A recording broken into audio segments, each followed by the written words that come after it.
বীরভূমের জেলা তৃণমূল সভাপতি অনুব্রত মণ্ডল গত কিছুদিন আগে তিহার জেল থেকে মুক্তি পেয়েছে। ফিরে এসেই তিনি এক সংবেদনশীল স্বীকারোক্তি করেছেন। তিনি বলেন, এমন কিছু অন্যায় করেছিলাম, ঈশ্বরের কাছে তার পাপের শাস্তি পেয়েছি, কিন্তু হঠাৎ তার গলায় এরকম সুর কেন? হঠাৎ তিনি এই ধরনের কথাবার্তা কেন বললেন? এই বক্তব্যের মাধ্যমে তিনি তার রাজনৈতিক যাত্রার একটি নতুন অধ্যায়ের সূচনা করেছেন বলে মনে করছেন রাজনৈতিক মহল। মঙ্গলবার বোলপুরে ফিরে আসার পর তিনি এক সম্মেলনে প্রথমবারের মতো এই অনুতপ্ত বক্তব্য রাখেন। অনুব্রত মণ্ডল জানান, তিনি সকলের সঙ্গে কাজ করতে ইচ্ছুক, সকলের সঙ্গে কাজ করতে চান। তার এই পরিবর্তিত স্বভাব রাজনৈতিক দুনিয়ায় এক নতুন বিবেচিত হচ্ছে। তার ঘনিষ্ঠরা জানিয়েছেন, বিগত দিনগুলোতে অনুব্রত মণ্ডলকে এভাবে কথা বলতে দেখা যায়নি। প্রায় 25 মাস পর নিজের বাড়িতে পা রাখার পর শারীরিক ও মানসিকভাবে বিধ্বস্ত হলেও তিনি তার দলের কর্মীদের হতাশ করেননি।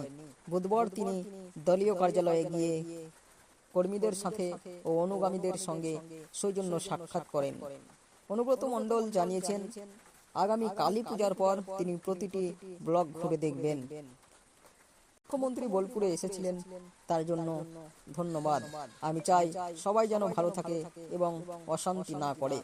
হঠাৎ বেতাজ বাদশার মুখে এক আলাদা রকম সুর শোনা যায়, যাকে বীরভূমের বাঘ বলেও অনেকজন সংবর্ধনা করেছেন। কিন্তু হঠাৎ যেন জেল থেকে আসার পরে অন্যরকম সুরে বীরভূমের বেতাজ বাদশা। তিনি তার পরিবার প্রসঙ্গেও কথা বলেছেন, বিশেষ করে তার সন্তান সুকন্যার জেলের অভিজ্ঞতা নিয়ে তিনি বলেন, ওকে 16 মাস জেল খাটানো হয়েছে, এটা অন্যায় করা হয়েছে তার সাথে।